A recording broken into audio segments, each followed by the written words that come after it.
During a work Zoom on her laptop, my girlfriend forgot to mute her mic. I heard her whisper, "God, I hope he doesn't propose. How do you politely reject a man who pays your rent?" Her coworker said, "Just marry him, then divorce later." They laughed. I just closed my screen. This morning, she woke up to a disconnected card and 47 missed calls.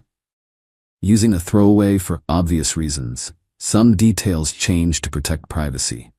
I never thought I'd be one of those guys. The ones who get used for financial stability while their partners secretly despise them. Yet here I am, still processing how 3 years of what I thought was a loving relationship collapsed in under 3 minutes. Some background. I, 34M, met Amelia, 31F, at a community garden project where I was volunteering as part of my company's outreach program. She was leading a workshop on urban sustainability, articulate and passionate about her work in marketing for environmental nonprofits. We connected over shared values and similar tastes in music, and within 6 months, we were living together in my apartment. From the beginning, we had an arrangement that made sense to both of us. I earned significantly more as a software developer than she did in the nonprofit sector. She was passionate about her work, but struggling with student loans and the financial limitations of choosing a career based on purpose rather than profit. We agreed that I'd cover the housing costs and most of our living expenses, while she would contribute by handling groceries, her car payment, and building an emergency fund for us both. It seemed fair. She got to pursue work she found meaningful, and I got to support someone I loved without feeling taken advantage of. For nearly 3 years, this setup worked beautifully. Or so I thought. We traveled together, hosted dinner parties for friends, and even started talking about long-term plans. I'd been saving for a ring, thinking about proposing on our upcoming trip to Barcelona. The truth revealed itself in the most mundane way possible. Last Wednesday, I was working from home in our second bedroom that serves as my office. Amelia was in the living room on a Zoom call with her marketing team. I had my noise-canceling headphones on, deep into coding, when I realized I needed to ask her something about dinner plans with my parents that weekend. I took off my headphones and was about to call out to her when I heard her voice, unusually hushed despite being alone in the room. Her team must have been taking a break or waiting for someone to join, because she was having what sounded like a side conversation with her coworker Jenna. "So he mentioned Barcelona might be extra special this time. God, I hope he doesn't propose. How do you politely reject a man who pays your rent?" Amelia's voice was casual, almost amused. I froze in the hallway, just out of sight of the living room. Jenna laughed. "That's awkward. Just marry him then divorce later? You'd get half his stuff." They both laughed, and Amelia continued. "I know, right? But seriously, I'm not ready to lock myself down yet, especially not to Charles. He's sweet, but so boring.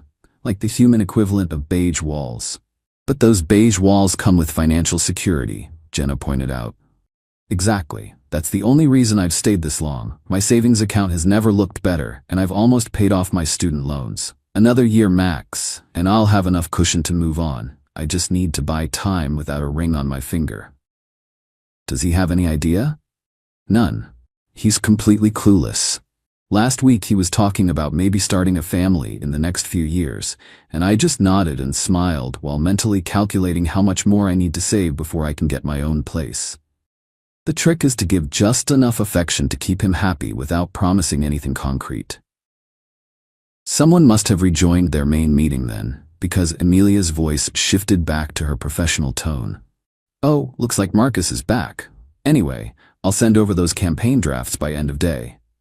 I silently stepped back into my office and closed the door. I felt physically ill, like someone had punched me in the stomach. 3 years of memories were suddenly recontextualizing themselves in my mind. The times she'd changed the subject when I brought up our future. The way she'd become more affectionate after I paid for something substantial. How she'd never quite integrated me into her friend group, keeping those relationships separate. I sat at my desk staring at my screen, unable to focus on code or anything else. I didn't confront her. Didn't storm out, didn't make a scene. I just sat there thinking about every dollar I'd spent supporting someone who saw me as nothing more than a financial plan. When her meeting ended, I pretended nothing had happened. We ate dinner together, watched a show, and went to bed like any other night. But I didn't sleep. Instead, I made a plan. The next morning, I woke up early and called my parents to cancel dinner, making an excuse about work. Then I contacted my bank and credit card companies. I had added Emilia as an authorized user on 2 of my credit cards for emergencies and household expenses. I requested immediate removal of her authorized user status and expedited replacement cards with new numbers for myself. Next, I logged into our utility accounts and changed the payment methods from my credit card to direct debit from my checking account, which she had no access to. I also contacted my landlord and explained I needed to discuss the lease. Finally, I texted my best friend Marco and asked if I could stay at his place for a few days. No details, just that I needed space. He immediately said yes. The hardest part was maintaining normalcy for the next 2 days.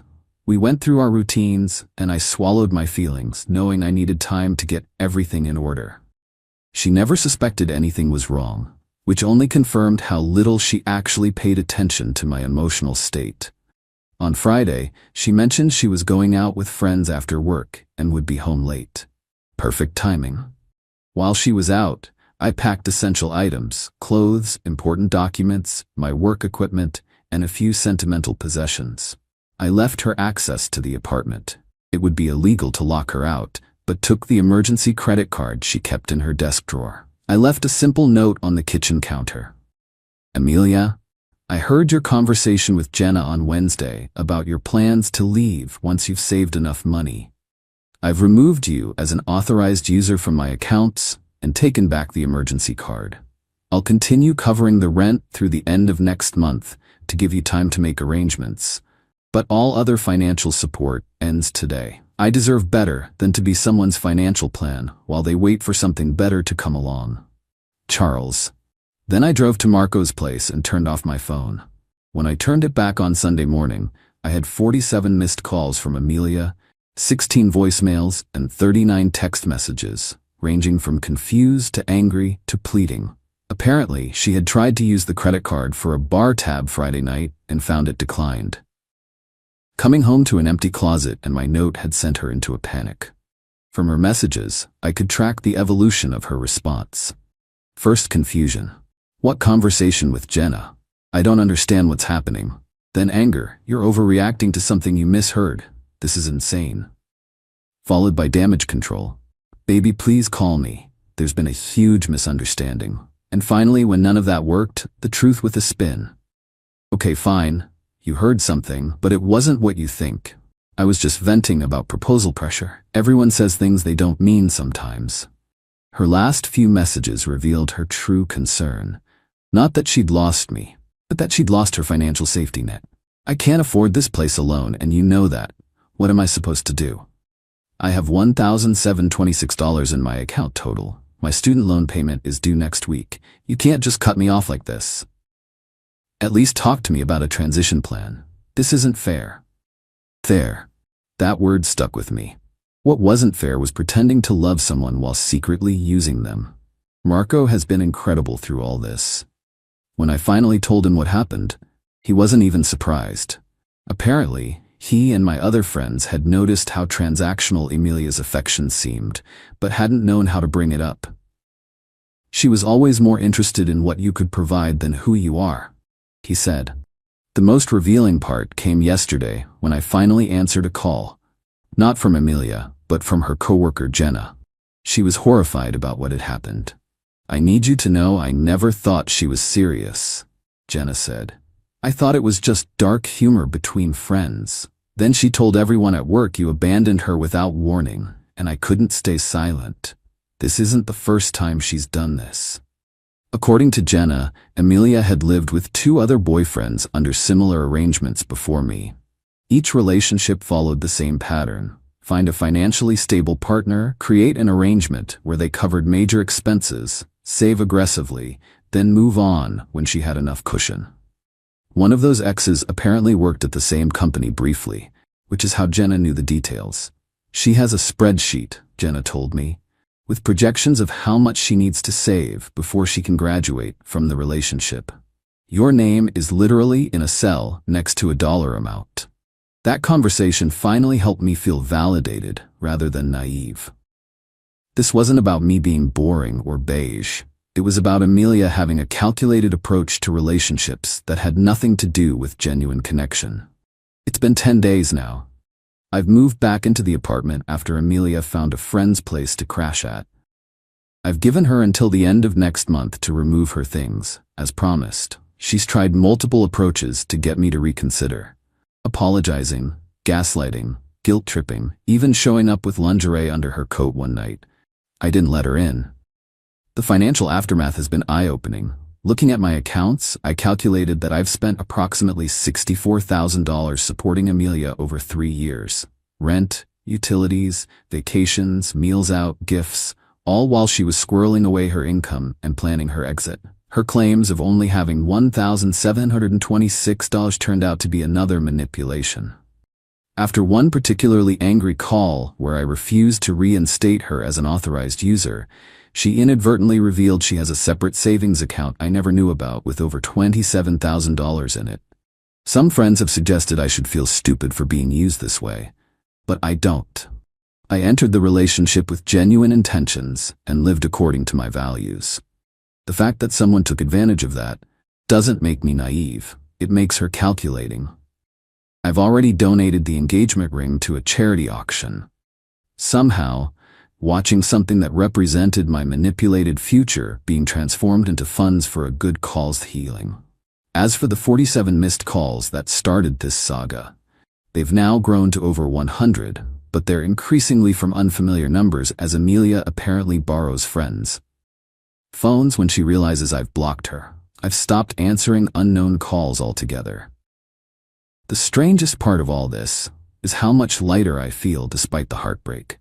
There's a peculiar relief in having your worst suspicions confirmed. No more second-guessing or wondering if you're imagining problems. I don't regret supporting someone I loved. I do regret that it wasn't real on her end. But at least I found out before a proposal, before marriage, before kids, before I became legally entangled with someone who saw me as nothing more than a financial stepping stone.